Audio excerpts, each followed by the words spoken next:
If you're reading this, or I suppose watching this, it means you're exactly where you're supposed to be. Or you're where you're not supposed to be. Like in my shit. Either way, this is going to be interesting.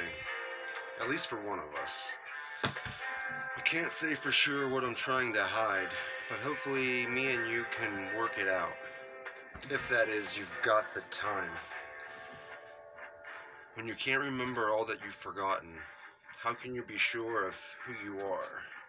How can we be sure of who we are? By the way, this isn't what this is about.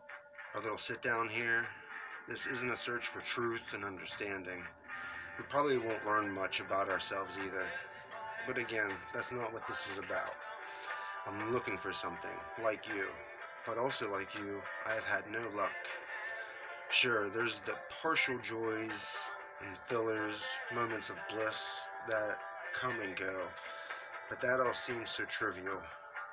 Is it wrong to want more than we have? No, I couldn't be one to complain, though on occasion I do. I have, however, tasted the lower lifestyles, and they're a little bitter. Though I have had a few tasty meals on my plate. Really though, it's all a blur. The pain, the joy, it's the same now. Fading. If you're reading this, pay attention. Either you are on the right path or you're trespassing. I can't speak for you on this one. And it's important you figure this out. I'm looking for something, and I'm getting this vibe that it's between us. Not a relaxing friendship or deep connection. I'm talking about the gap between you and I. The gap that makes you the reader and I the writer. When you can't remember all that you have forgotten, how can you be sure of who you are? Who the fuck are we? I don't want to know your name or birthday. I don't care what your mother's maiden name was. This stuff we are surrounded by, this organized explanation, this isn't what this is about. This is confusion and loneliness. This is death.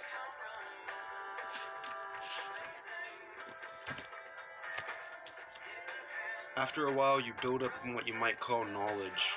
You spend your free time studying things you like to study. You begin to weave a story telling how all the things you do are somehow magically connected. You start to see prophecy and omens everywhere. You are contacted by stellar consciousness creatures. You lose sight of who you lose sight.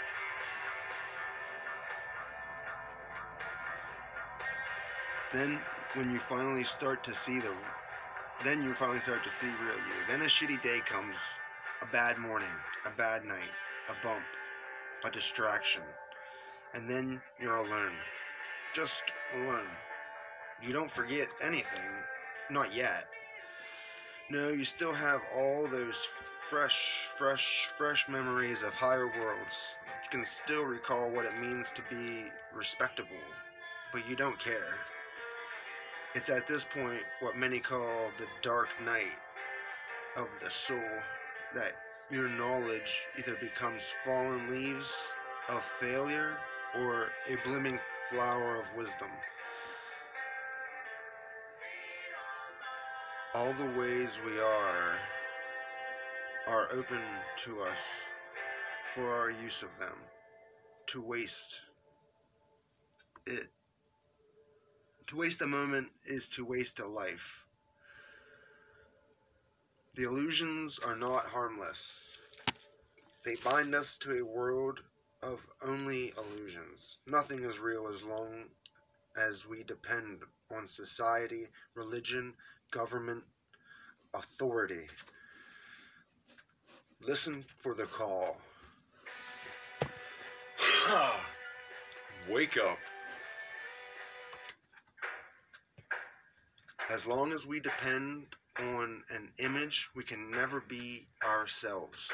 Dreams and memories are fading. Can you see how they are one and the same? When you can't remember all that you have forgotten, how can you be sure of who you are? What does it mean to be sober or high? what really happens beside... Oh, fuck. Beside drunk... Wait, what happens besides level of comfort being gained or lost? Yeah, what really happens besides a level of comfort being gained or lost? What's altered about us when we're so drunk we can't walk? It's not a fucking joke. Pay attention, because this is all bullshit. Ever wonder why angels always cry? Because they can't fuck and still be angels. I used to think a lot of things, but that's all fading now. It's a fucking blur. Point is, I'm not important, nor is the shit I write important. It's not you either, so don't go off on that trip. It's that gap. You know the difference of the two of us. So if you have a choice to be one or the other again, run. This is all a trap. Either way, neither of us will get what we want in the end. Or we don't even make it. Maybe I really just hit her out and... Or we don't. Or no. And leave you with nothing. Maybe I just put it out and leave you with nothing. Or what if you've already walked away? Fuck, this paper is so fucked up.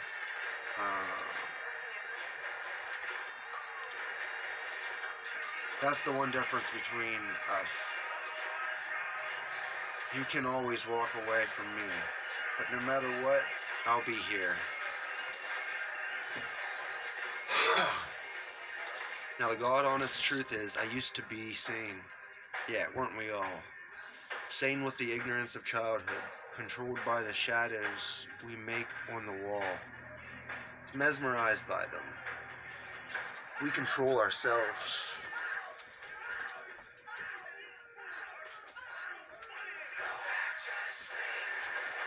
Did you ever notice how people look on TV like moving statues? Something carved and molded, broken down to look pleasing, to attract, the way a dead, rotting animal attracts flies. We are maggots in the womb of death. We aren't at all what we claim to be. We are more like what we claim not to be. Wolf in sheepskin. But that all seems so trivial, like a lot of details do. Take, for instance, your family tree. A record of who fucked who for reproductive purposes. Neat. A lot of people hate the thought of their grandparents fucking, let alone old dried up corpses. Yet some people love it. We all like to have a filler that consumes us. We all want to be on the right track with something. If it can't be our lives, then it will be something else, someone else's. We will be in control of something, or we'll die trying. The cool part is you can be in control of being controlled. This way you get to play the victim. You get ice cream when you know you should be doing work at school. Or you get your break early at work. Then take 5 or 10 minutes longer than you're supposed to, only to say you're too sick to even go back. Being the victim of life has its perks, you know. It's not all boo-hoo and pain. Most of the time you feel fine, of course, until an audience shows up. An open and given audience. Then our plagues and pains flare. We become an autobiographer of our misery. Yeah. We all tell our stories, but we don't all write them down. Pay attention now, so later you'll be ready. Don't let the world catch you off guard. You gotta be ready to suffer. You have got to want it. You'll need people around just to keep you around, to reflect on. If no one bowed to the guru, you would not see him. This is the same system Hollywood uses. Sort of. We all play our parts, even when we think we try not to. We brainwash ourselves. We control ourselves. We always have. But now the pain of it all, and the joy, it's all fading. When you can't remember all that you have forgotten, how can you be sure of who you are?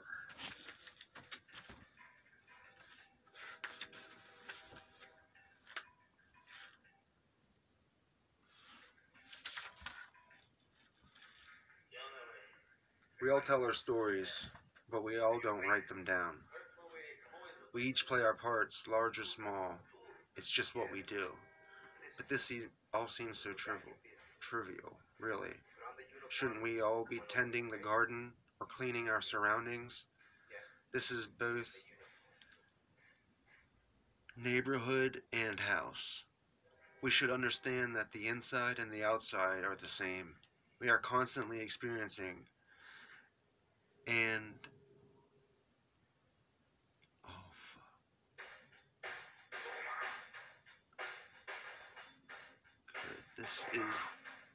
good. And this is the kicker. We are constantly being experienced. There is always a series of observations among a series of observers. This is what most must call the big picture. The total sum of all experience is reality. We live, we die, and we are reborn in the bosom of death again. We cultivate forgetfulness. It is the hottest product the underworld's had since the fucking beginning of all of this.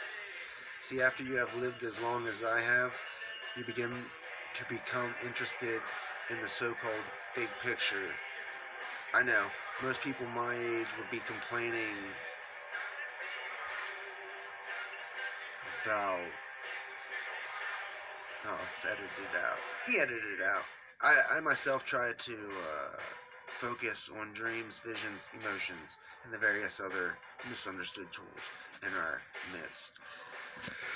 But this too has begun to seem so trivial, mechanical.